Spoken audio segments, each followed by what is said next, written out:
मैं भाजपा में रही हूँ, मैंने 26 साल बिताया, लेकिन मैंने देखा कि चाल चरित्र चेहरा सब कुछ अलग है। इनमें लाखों लाख रुपए हुए हैं। तो मैंने तो सब कुछ देखा था वहाँ रह के, तो आया बिहार में।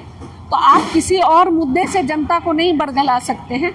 आपने घुसपैठ का मुद्दा उठा दिया। हिंदू मुस्लिम की राजनीति करके ही आज भाजपा शीर्ष पे है, लेकिन मैंने भाजपा में रह के देखा कि ये मुद्दा जानबूझ के केवल जगाया जाता है केवल वोट लेने के लिए। बहुत ज़्यादा असर मैं सोच नहीं सकती थी।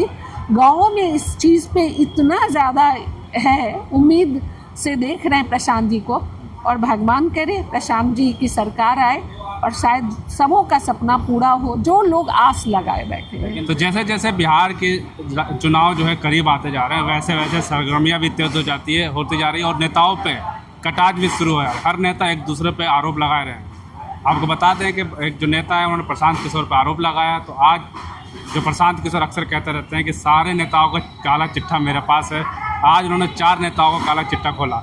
उसी विषय में हम बातचीत करेंगे। मैम हमारे साथ, क्या नाम है आपका? विनीता मिश्रा।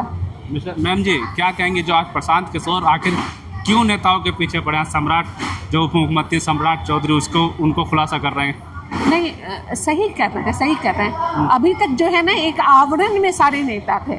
जैसे हम किसी को आदर्श मान के चलते हैं तो कम से कम वो नैतिक मूल्यों पे तो सही ढंग से चले।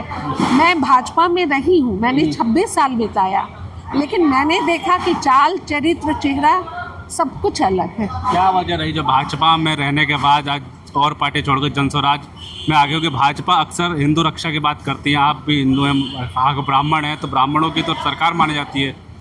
नहीं, मैं इसलिए जुड़ी थी कि गरीब लोगों की मदद कर सकूं। सामाजिक जीवन में मैं पहले काम करती रही थी, तो मेरा जो कहिए मेरी सोच जो थी वो थी गरीबों के प्रति ज़मीन पे काम करने की।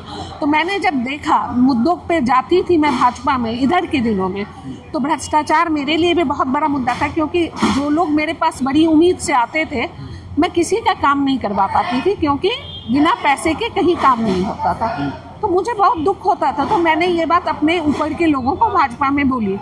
उन लोगों ने साफ कहा कि ये सब बात मत बोलिए, आप अपने लिए जो मांगना है मांगिए। मैंने कहा नहीं, मैं अपने लिए राजनीति नहीं कर रही हूँ, मैं समाज के लिए कर रही हूँ। लेकिन हाँ, प्रशांत जी के विजन से मैं प्रभावित थी, 2 साल से इनको फॉलो कर रही थी।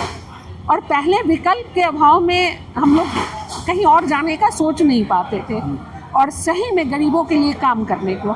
लेकिन जब जनसुराज आया तो मेरे अंदर भी ये चीज़ था कि नहीं, जब हम मुद्दों की राजनीति करने आए वो तो हो नहीं रहा है। मैं खुद जानती हूँ ऐसे कई भ्रष्ट नेताओं को जिन्होंने ट्रांसफ़र पोस्टिंग में लाखों लाख रुपए लिए हैं। तो मैंने तो सब कुछ देखा था वहाँ रह के, तो मुझे लगा नहीं अब आप भाजपा में 26 साल रही, भाजपा कहती है कि हम गरीबों की सरकार है, तो क्या कथनी और करनी में अंतर है क्या? बिल्कुल बिल्कुल।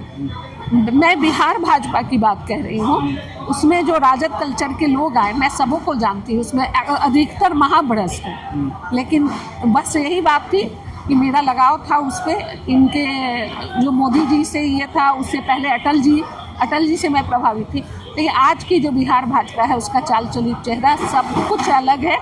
कथनी और करनी में जमीन आसमान का अंतर है। मोदी जी भी तो बिहार में आते हैं तो घुसपैठियों की ही बात करते हैं, अमित शाह भी आते हैं घुसपैठियों की बात करते हैं। तो क्या बिहार का जनता के लिए सबसे बड़ा मुद्दा घुसपैठ है क्या? नहीं, यही तो बात है। 14 से सरकार थी मोदी जी की, तो घुसपैठ तो किशनगंज और ये जगह जो बोलते हैं ये लोग, पूर्णिया किशनगंज की तरफ या अररिया की तरफ, तो इनके गृह मंत्री क्या कर रहे थे और इनकी सरकार उस समय से क्या कर रही थी? आज के ही दिन में जब चुनाव आया बिहार में, तो आप किसी और मुद्दे से जनता को नहीं बरगला सकते हैं।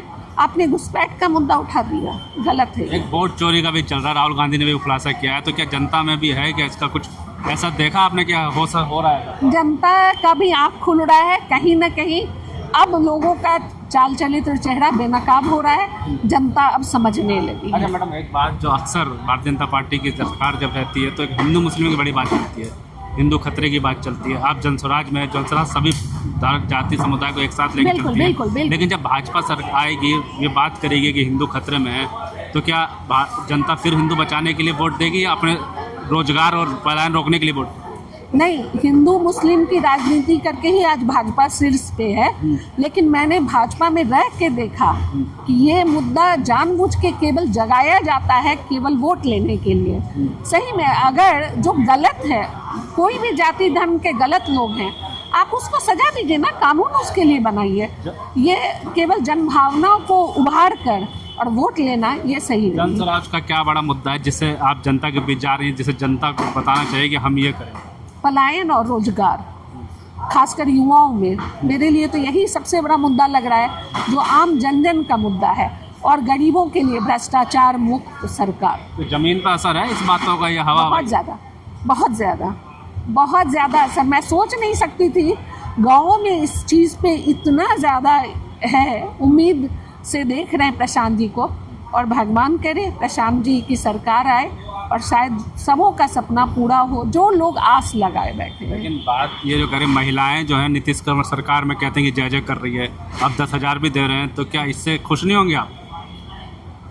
महिलाएं, हाँ, कहीं ना कहीं महिलाएं हैं कि नीतीश जी के ही फैन है, लेकिन नीतीश जी की तबीयत आज ऐसी नहीं है वो सरकार चला रहे हो, ऐसी बात नहीं है। जो सरकार चला रहे हैं आप लोग सब जान रहे हैं कौन लोग चला रहे हैं।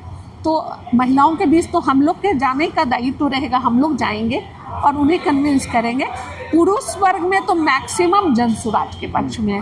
हाँ, महिलाओं में कहीं ना कहीं है, तो उस चीज़ को हम लोग मेहनत करके उस चीज़ को दूर करेंगे। महिलाओं को में भी समझाएंगे कि जन स्वराज जो कह रही है वो ठीक है। बिल्कुल बिल्कुल, और महिलाओं में जाके समझाना है और उनको भी ये समझा देना है। महिलाएं भावुक ज़्यादा होती हैं, उन्हें उनके बच्चों के लिए सोच के बोलना है।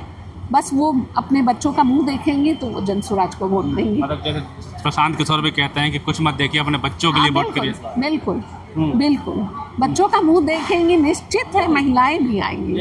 एक बात और होती है, बिहार की राजनीति की बात करें तो जाति पात धर्म तो अलग चीज़ हो जाएगी, जातियों में बहुत बंटावा है। बहुत। हर राजनीतिक पार्टी किसी न किसी जाति की बात लेके चलती है। तो क्या अब इस बार चुनाव में आप घूम रही हैं तो क्या उन जातियों की बात हो रही है या शिक्षा रोजगार की बात हो रही है? नहीं, यही तो अच्छा लगा देख के कि जाति की बात नहीं हो रही है। सभी में ये जागरूकता तो आ गई है कि हम शिक्षा पे बात कर रहे हैं, रोजगार पे बात कर रहे हैं, गलत को गलत कहने का साहस कर रहे हैं। वहाँ हम जाति नहीं देख रहे हैं। समय लगेगा, लेकिन ये जाति की बेड़ी भी टूटेगी और निश्चित बिहार के लिए क्या अच्छा लगता है बिहार के चुनाव में क्या बदलाव देखते हैं? हाँ, ये तीसरा पक्ष तो निश्चित रहेगा और प्रभावशाली पक्ष रहेगा। मतलब क्या लगता है जन स्वराज की पार्टी, इसमें बदलाव होगा? नीतीश कुमार बदल के जन स्वराज आएंगे या कोई और पार्टी आएगी? मतलब आज के डेट में मैं पूरा नहीं कह सकती कि जन स्वराज आ ही जाएगा, लेकिन हाँ, एक उम्मीद तो है। हाँ, जितनी भीड़ जुट रही है, अगर वोट में कन्वर्ट हो गई तो जन स्वराज को आने से कोई नहीं रोक सकता। बिल्कुल साफ तौर पर हमने बातचीत करी, अक्सर महिलाओं पे बातचीत करते हैं। महिलाएं क्या सोचती है बिहार की, क्या महिलाओं पे वो 10,000 रुपये जो दिया जा रहा है नीतीश सरकार की तरफ से, उसका असर है या इस बार जिस तरह से बात हो रही, जैसे हमने बात की, मैम ने भी ये भी कहा कि इस बार अपने बच्चों के लिए वोट जनता करना चाह रही है। शिक्षा और पलायन एक सबसे बड़ा मुद्दा है, लेकिन क्या ये सब मुद्दे जो हैं वोट में कन्वर्ट होंगे, ये तो आने वाला वक्त ही बताएगा। तब तक के लिए